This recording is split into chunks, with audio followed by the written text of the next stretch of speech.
সন্তান এত বরকতপূর্ণ, সন্তান পা নাড়াচাড়া করেছে, ওখান থেকে পানির ফোয়ারা বের হয়েছে, ওটা এত বরকতপূর্ণ পানি যেটা কিয়ামতের আগ পর্যন্ত যে চলমান রয়েছে, আর শেষ হচ্ছে না।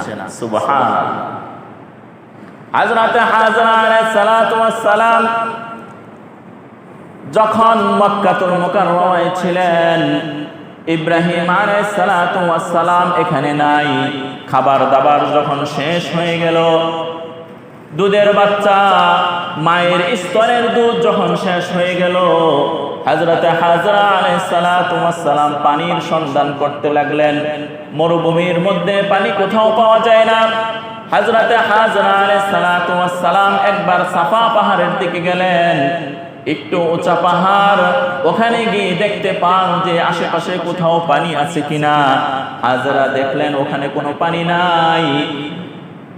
সাফা পাহাড় থেকে মারওয়া পাহাড় আবার দৌড় দিলেন, পাশে আরেকটা পাহাড় রয়েছে, ওই পাহাড় থেকে কোনো পানি দেখা যায় কিনা। এভাবে সাফা থেকে মারওয়া, মারওয়া থেকে সাফা, মা তার সন্তানের জন্য পানি খুঁজতে লাগলেন। শিশু সন্তান পানি কোথায় পাবে? কষ্টে উভয়জনের কষ্ট হচ্ছিল। আল্লাহ রাব্বুল আলামিন তার এই বান্দির কর্মকাণ্ড দেখলেন। অতঃপর সাফা এবং মারওয়া যে কোনো একটি পাহাড়ের উপর থেকে বারবার ওই পাহাড়ের উপর দেখে আবার সন্তানের দিকে লক্ষ্য করেন, সন্তান আছে কিনা, না কোনো হিংস্র জানোয়ার খেয়ে ফেলে। মা তার সন্তানের দিকে বারবার তাকান। এক পর্যায়ে দেখে, সন্তানের কাছে আসার পর দেখে হযরত ইসমাঈল আলাইহিস সালাতু ওয়াস সালাম, শিশু সন্তান যখন জমিনের উপর শোয়া থাকে তখন পা বারবার নাড়াচাড়া করতে থাকে। হযরত ইসমাঈল আলাইহিস সালাতু ওয়াস সালাম যখন জমিনের উপর বারবার ধাক্কা দিতে লাগলেন, আল্লাহ রাব্বুল আলামিনের কুদরত সাথে সাথে প্রকাশ পেয়ে গেল। ওখান থেকে আল্লাহ তাআলা কুদরতি পানির ফোয়ারা বের করে দিলেন। হযরত হাজরা আলাইহিস সালাতু ওয়াস সালাম কাছে আসলেন, দেখেন চারদিকে পানি।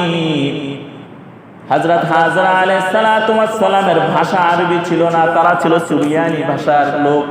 তখন তিনি চারদিক থেকে পানি আটকানোর চেষ্টা করলেন আর বললেন জামজাম, অর্থাৎ পানিটা জমে যাও, এদিক সেদিক যায় না, জামজাম। পানি আটকানোর চেষ্টা করলেন। আল্লাহ রাব্বুল আলামিন ভিন দেশি এক ভাষা জমজম, এই ভাষাটা আল্লাহ তাআলা এত পছন্দ করলেন, ওই পানির নামও আল্লাহ তাআলা জমজম রেখে দিলেন। কিয়ামতের আগ পর্যন্ত পৃথিবীর বুকে যত মানুষ আসবে এই পানিকে জমজমের পানি বলবে। সুবহানাল্লাহ। বিজ্ঞানীরা এটা আবিষ্কার করেছে, জমজম পানির মধ্যে হাদিসের ভাষায় জমজম পানিটা কি, এই পানির ব্যাপারে পানির ব্যাখ্যা কি। আমরা তো বলি পানি সাধারণ পানি, আমরা যেটা খাই, কিন্তু জমজমের পানি এটা সাধারণ পানি না। হাদিসের মধ্যে রয়েছে আল মাউ জমজম হুয়া মাউন ওয়া তা'মুন। জমজম হচ্ছে এমন এক পানি যেটার মধ্যে পানি রয়েছে এবং খাদ্য রয়েছে। সুবহানাল্লাহ। এটাই শুধু কি না, পানি না, এটা পানি যেটা তৃষ্ণা নিবারণ করে, সাথে এটার মধ্যে কি রয়েছে, খাবার রয়েছে যেটা ক্ষুধা নিবারণ করে। এ কারণে ইতিহাস ঘাটলে দেখা যায় এমন অনেক মানুষ অতিবাহিত হয়ে গেছে যারা জমজমের পানি খেয়ে 3 দিন 4 দিন 1 সপ্তাহ অতিবাহিত করে দিয়েছে। কিসের বরকতে? এই জমজমের বরকতে। এ কারণে হাজীগণ যারা রয়েছেন, যারা তওয়াফ করে, 1 চক্কর 2 চক্কর মারার পরে চারদিকে পানি থাকে না, 1 গ্লাস 2 গ্লাস পানি জমজমের পানি খাইলে শরীরের মধ্যে একটা কি আসে, নতুন একটা এনার্জি আসে না? কি হাজী সাহেবরা বলেন না কে? সবাই বলেন। এমন কি যারা 7টা চক্কর মেরে দেয়, রোদ একেবারে 7টা 8টার দিকে কি প্রচন্ড রোদ শুরু হয়ে যায়। অনেকে মনে করে যখন ভিড় কম থাকে তখন কি তওয়াফ করতে যাব, রাত্রে 12টা বাজে গেলে যে ভিড়, দুপুর 12টা বাজে গেলে সেই একই ভিড়। সুবহানাল্লাহ, আল্লাহু আকবার। তো দিনের শুরুতে রোদ উঠে যায়, তো তওয়াফ অনেক সময় কাছাকাছি তওয়াফ করা যায় না। ওই নিগ্রু যেগুলো আছে উঁচা লম্বা মিশরি, এগুলো তো দেহ স্বাস্থ্য ভালো, ওরা আবার চারোপাশ দিয়ে কাছাকাছি তওয়াফ করে। আমরা তো বাঙালির মতন, ইন্দোনেশিয়ার মতন, ভারত যারা এটা সাইজে ছোট, কাছাকাছি গেলে ধাক্কা দিলে কি অনেক দূরে সরে যেতে হয়। তো দূর দিয়ে যদি তওয়াফ করে অনেকটা সময় তওয়াফ করতে হয়। 7টা চক্কর মারার পর শরীরের আর এনার্জি কি থাকে না।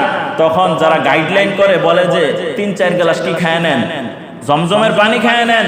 জমজমের পানি খাওয়ার পর 2 রাকাত নামাজ পড়ে জমজমের পানি পেট ভরে খায়া যখন সাই সাফা মারওয়া দৌড়ায়, তখন দেখা যায় শরীরে অন্যরকম একটা কি এসে যায়, এনার্জি এসে যায়।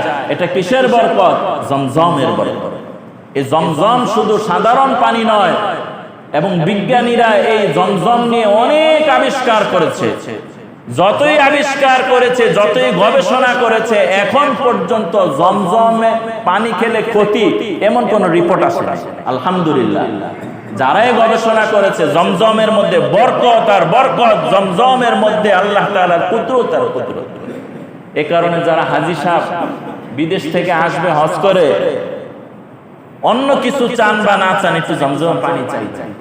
জমজমের পানি খাবেন, এটার মধ্যে শেফা, এটার মধ্যে রোগ মুক্তি রয়েছে। হাদিসের মধ্যে রয়েছে যে ব্যক্তি জমজমের পানি নিয়ত করে খায়, আল্লাহ তাআলা তার মনের আশা পূর্ণ করে। সুবহানাল্লাহ। দুনিয়ার বুকে দামি পানি, দামি ড্রিঙ্কস, দামি শরবত খাইলে মনের আশা পূর্ণ হবে? আমি আবার অনেকদিন আগে শুনলাম কোন পীর আছে, ওই পীরে ফু দিলে ওই পানি খাইলে আবার মনের আশা কি হয়? পূর্ণ হয়। সম্পূর্ণ শিরিক। সম্পূর্ণ কি শিরিক। পীর বাবার ক্ষমতা নাই মনের আশা পূর্ণ করার, বরং ক্ষমতা একমাত্র কার? যদি পানির মনে করেন পানির ক্ষমতা মনের আশা পূর্ণ করবে, তাহলে পানি ধারণা যে পানির মধ্যে ক্ষমতা আছে, পানির মধ্যে কোনো ক্ষমতা নাই। ক্ষমতা হচ্ছে আল্লাহ। এমনকি জমজম একটা কুদরতি পানি, এটা খাইলে 100 মনের আশা পূর্ণ করবে, এই ইয়াকিন যদি কোনো ব্যক্তি রাখে, ওটা বেদাত হবে। সাধারণ পানির ক্ষেত্রে কি বললাম? ওটা হবে শিরিক।